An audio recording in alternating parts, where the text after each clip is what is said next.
Hello, we are the Ministry of the Real Truth, and while browsing online we happened to come across some interesting information for possible new video topics on a certain website with a multitude of books, documentaries, movies, etc.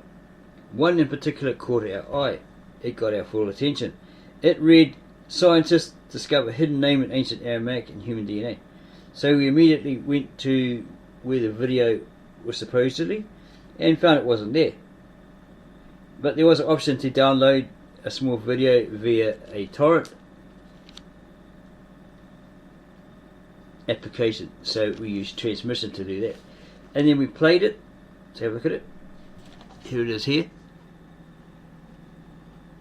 And we stopped it at this particular point because we suddenly realised, well, we can't use that in our video because it's YouTube video, and we'll probably either get a copyright strike or a copyright claim. So we looked further on YouTube, found this video, and then also found other ones. Okay, this one here, why it got our attention is because it says, in a little explored section of non-coding DNA, a team of top geneticists discovered a 22-word snippet of ancient Aramaic in which God confirms his existence and his role in creating life on earth. And here's a little ditty here. February 1st, 2013, so it's quite old. Researchers at Harvard University announced today that they have found what appears to be a message from God written inside the human genome. And this sparked our memory. Yeah, we heard about this years and years ago, that apparently God had written his name as the creator, as our maker, in the DNA.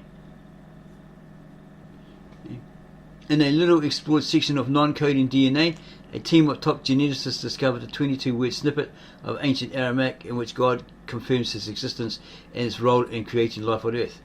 The stunning finding represents nearly irrefutable evidence of God's existence and his role in creating the process of evolution by natural selection. Okay, this is kind of weird. It's saying creating the process of evolution by natural selection. So would a Christian actually say that? Okay, this doesn't seem right. It's like, again, the stunning finding represents nearly irrefutable evidence of God's existence and his role in creating the process of evolution by natural selection. So it sounds like they're trying to mix the two. The message was discovered when researchers noticed strange mathematical patterns appearing within a certain section of the genome. Small God, for heaven's sake. We knew the patterns weren't naturally occurring, explains Charles Watson, the lead scientist on the project, but we couldn't come up with any convincing explanation for them. On a whim, we started cross-referencing the patterns with language databases, he explains, and we were shocked to find that the patterns corresponded to ancient Aramaic. Stunned by its discovery, the team contacted language experts familiar with Aramaic, the language Jesus spoke in daily life. So would that have been the Galilean Aramaic, or the modern Aramaic, or even Syriac? Entirely decoded, the message reads, "Hello my children, this is Yahweh, the one true Lord. You have found creation's secret, now share it peacefully with the world." Yahweh is a biblical name for the Judeo-Christian God. Well, we actually disagree with that, because apparently it comes from Egypt. It's an Egyptian God name with a small g. Okay, maybe the Israelites or the Hebrews, or the Israelites will say, because they're the ones in Egypt, and they got liberated from Egypt as slaves by Moses through the power of God. Because the name in the original ancient Galilean Aramaic wasn't Yahweh, it's Maya Allaha, or El, or even Ashur in the Assyrian, Ahiye Ashur Hiye. Okay, so nowhere in those original ancient, very old Galilean Aramaic translations by Victor N. Alexander is the word Yahweh mentioned or used.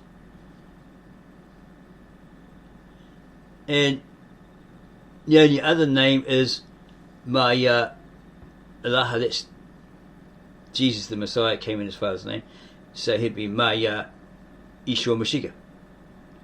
God would be Maran, Allah. Yeah, so nowhere in those original ancient Galilean Aramaic manuscripts, scriptures, is there the word Yahweh. Even in the Tab Eshret, the Old Testament, Tab Eshret, sacred scribal language spoken by God to Adam and Eve in the garden. There's no mention of Yahweh there. This is the Tetragrammaton. This is from that Hebrew, right? Not necessarily from the original Tav Ivri, or the original ancient Hebrew, long dead, no longer written. Probably the closest to it would be the Lashon Kadesh. Yeah, so there's no mention it. So yeah, you find that very dodgy. Okay, so we went to YouTube to check out this video, see if we could play it there without getting a copyright strike, and we came across this video of Greg Braden. You're not going to play it because you have to go scroll down, scroll back up, and then it slows down and all this sort of stuff. But he basically said that there was a secret message hiding in our DNA. In Ancients of the Text, a book called the Sefer Yetzirah, so we were looking for that. But he's not saying it's the Aramaic, he's saying it's the Hebrew. Okay, so we found other ones on YouTube, and it's basically saying the same thing. Not ancient Aramaic, but the Hebrew. Not from the original ancient Tab Eshret or the Galilean Aramaic, but from the Hebrew. And it's not even from the original ancient Tab Hebrew. It's probably from the modern Israeli Hebrew. Okay? Unless they've used a method like the translator Victor Alexander, using the root words of the modern vernacular to translate the long dead language of the original manuscripts, the original ancient very old manuscripts. Okay, there's lots of videos here. We chose like what we believe to be experts because this is probably a YouTube influencer. Yeah, looking for subscribers, etc. You may not have the qualifications that Braden has, or this guy has, or even Ken Ham.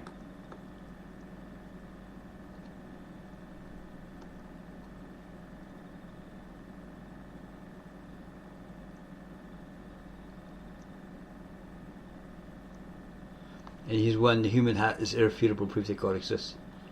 That'd be an interesting one.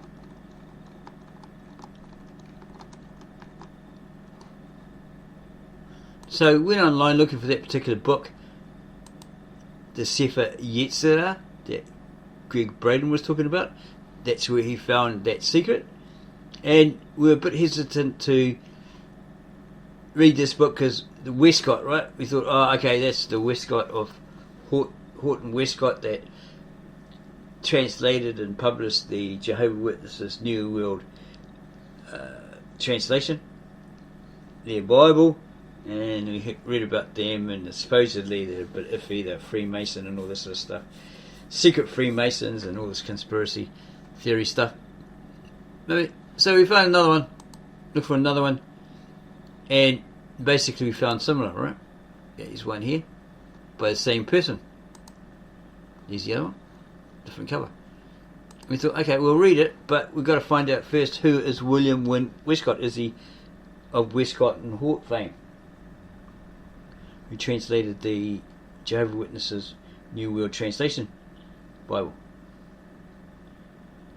William Wynne Westcott, born 17th December 1848, died 30th July 1925, was a coroner, a ceremonial magician, theosophist.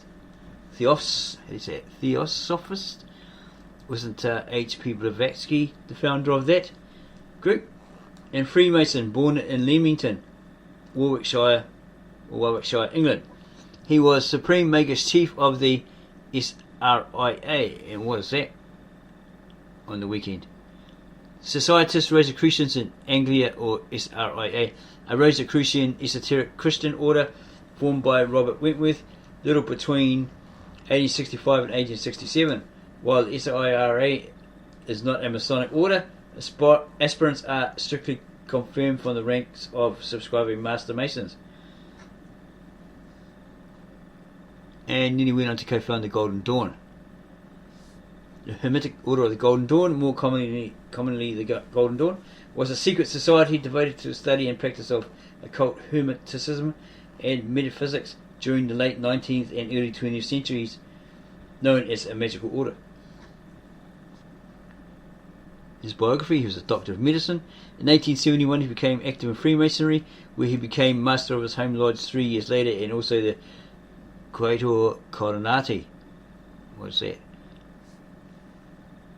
Okay, lodge number 2076, a Masonic lodge in London dedicated to the Masonic research. Okay, so he became the master between 1903 and 94. In 1879 he moved to Hendon. In 1880 he began studying the Kabbalah, an esoteric method, a discipline and school of thought in Jewish mysticism. A traditional Kabbalist is called a Mekubal. The definition of Kabbalah varies according to the tradition and aims of those following it. And he joined the Societas Rosicrucianus in Anglia, Rosicrucian Society, a Christian order formed by Robert Wentworth, little between 1865 and 1867. In 1882 he met Samuel Little Mathers. Samuel Little McGregor Mathers, born Samuel Little Mathers, was a British occultist and member of the SRIA. He is primarily known as one of the founders of the Hermetic Order of the Golden Dawn, a ceremonial magic order, etc. And there's more history here.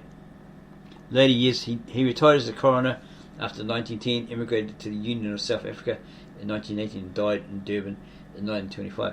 And there's his bibliography, all the books he's probably written, references and sources. Here he is in his free Masonic outfit, we guess. Garments of the SRIA Rosicrucians. And this is their symbol, Hermetic Order of the Golden Dawn. So we're going to go back and actually look at these books. Which one's better looking? We go with this one. Okay, let's have a look.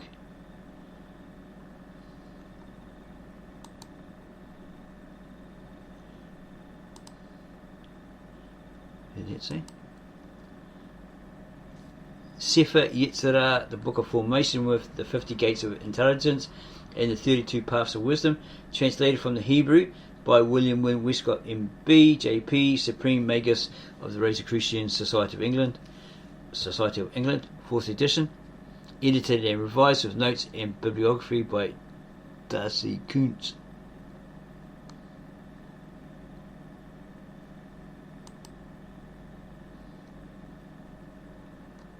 Contents page, illustrations, notes to the 4th edition,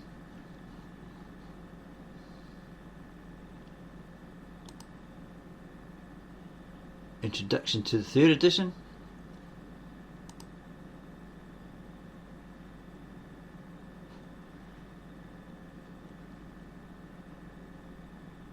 okay, some information on the beginnings. Eliphas Levi, the famous French occultist, thus wrote of the Sefer Yetzirah in his History of Magic, page 54. The Zohar is a genesis of illumination. The Sefer Yetzirah is a later form of truth, and so forth.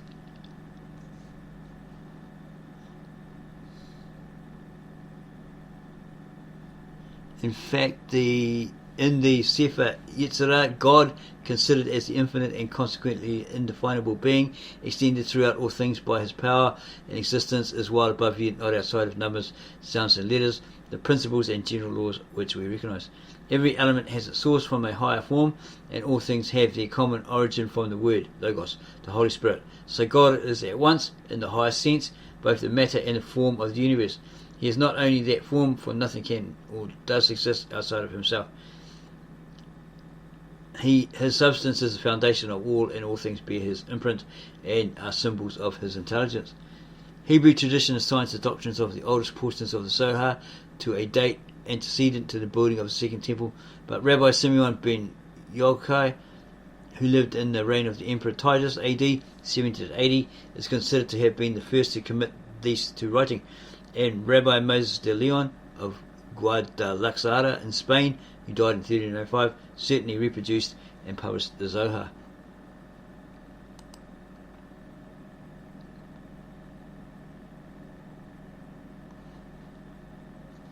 Both the Babylonian and the Jerusalem Talmuds refer to the Sefer Yetzirah. Their treatise, named Sanhedrin, certainly mentions the Book of Formation in another similar work, and Rashi, in his commentary on the treatise Erubin, considers this a reliable historical notice. The Talmuds were first collected into a concrete whole and printed in Venice, 1520 AD. The Zohar was first printed in Mantua in 1558, again in Cremona 1560, and at Lublin 1623, and a fourth edition by Noor van Rosenroth at Sulzbach in 1684. Some parts are not very ancient because the Crusades were mentioned in one chapter.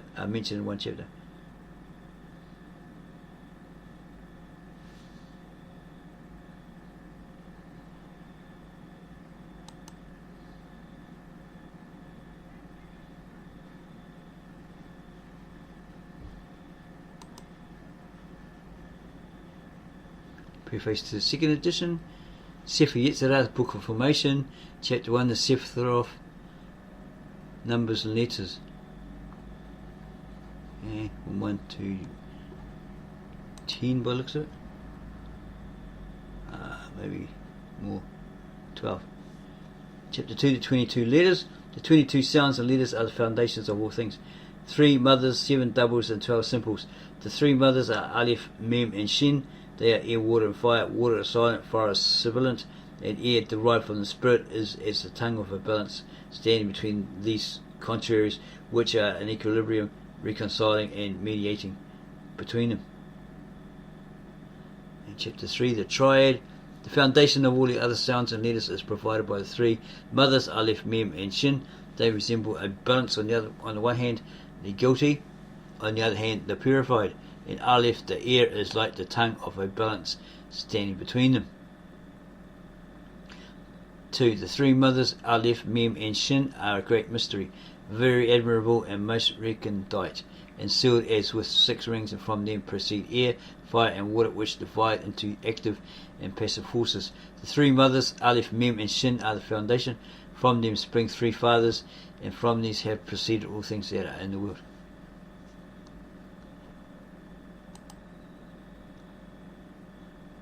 Chapter 4, the heptad. Chapter 5, the dodecad. Chapter 6, the conclusion. 3 fathers and a generation, 7 conquerors and the armies, and 12 bounds of the universe. See now of these words the faithful witnesses are the universe, the year, and man. The dodecad, the heptad, and the triad would provide. The triad with their provinces. Above is the celestial dragon, TLI, and below is the world, and lastly the heart of man. The 3 are water, air, and fire. Fire above, water below, and air conciliating between them. And the sign of these things is that the fire sustains, volatilizes, the waters. Mem is mute, Shin is sibilant, and Aleph is the mediator, and as it were a friend placed between them.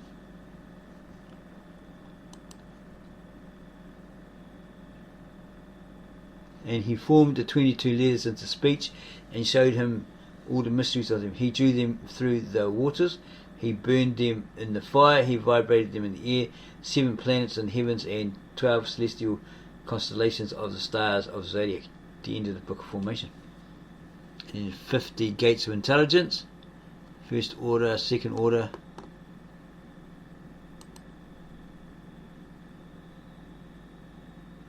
"32 paths of wisdom,"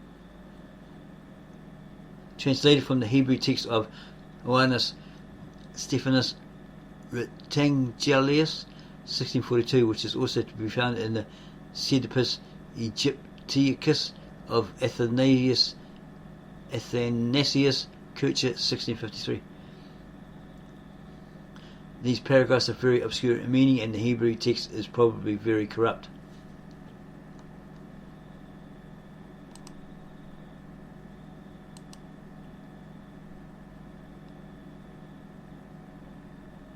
Notes to the Sefer Yetzirah. It is of considerable importance to a clear understanding of this occult treatise that the whole work be read through before comment is made, so that the general idea of the several chapters may become in the mind one concrete whole. A separate consideration of the several parts should follow this general grasp of the subject, else much confusion may result. This book may be considered to be an allegorical parallel between the idealisms of numbers and letters in the various parts of the universe, and it sheds much light on many mystic forms and ceremonies yet extant, notably upon Freemasonry, the Tarot, and the later Kabbalah, and is a great aid to the comprehension of the astro-theosophic schemes of the Rosicrucians. To obtain the full value of this treatise, it should be studied hand in hand with Hermetic attributions, the Isaiah tablet, and with a complete set of the design symbols and allocations of the trump cards of the tarot pack, for which you should just see his translation of the Sanctum Regnum of the Tarot by Eliphas Levi.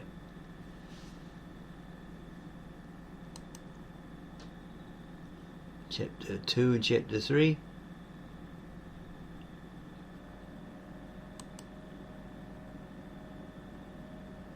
Chapter 4, Chapter 5, Chapter 6. The Celestial Dragon. Theli, the Celestial Dragon. There's a picture of it up there. Notes to the 32 Paths of Wisdom. And the Hebrew text of the Sefer Yetzirah from Dr. Isidore Kalich's Sefer Yetzirah, 1877.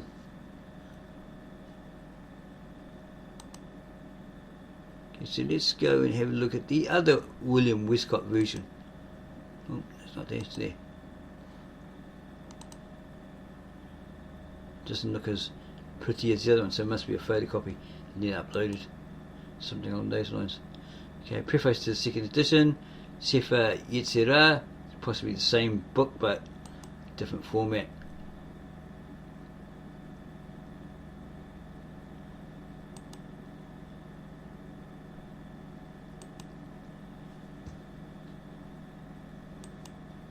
I wonder where in this actual book that this Greg Braden found that information.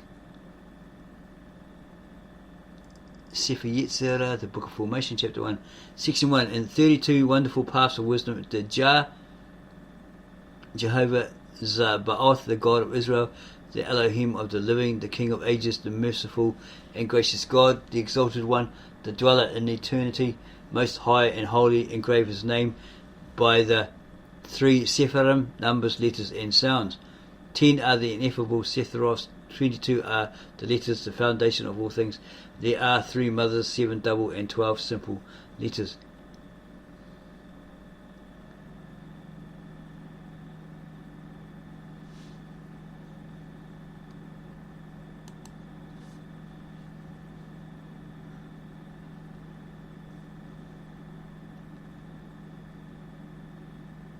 Probably in this one somewhere. This one sounds more like it is. It's probably exactly the same book, but then again, it could be a different book, a different layout.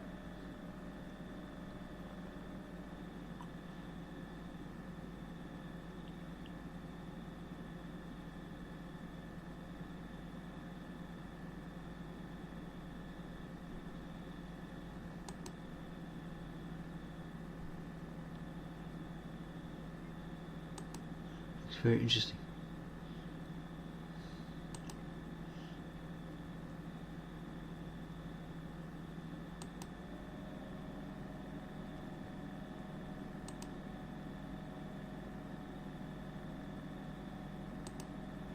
Yeah, pretty much it's a rougher looking version of or copy of the other book that we're looking at.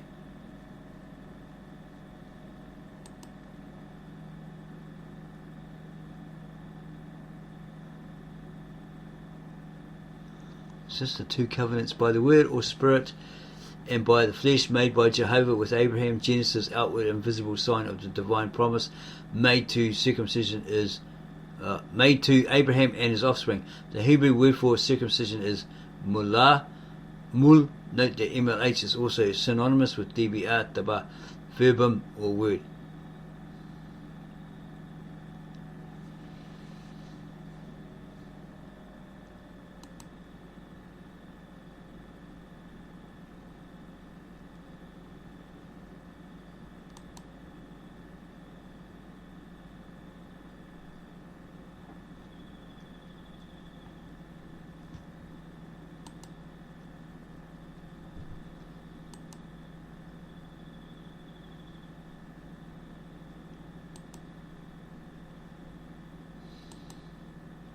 Okay, it's in that book. Maybe it's a shorter version of that one. The other one. Oh my gosh, go back here. I'm going to get rid of this guy. We already looked at that guy. And look at the other one. How many pages does this one have? 39. The other one had about 32 or something like that. Pretty sure.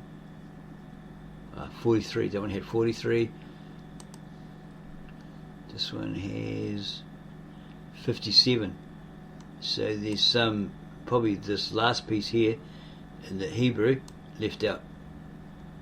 Okay, so if you found this interesting, as we have, we didn't find what Greg Braden was talking about, but it must be in there somewhere. It's a pity he didn't actually say where it was in there. If you enjoyed this, then give us a like.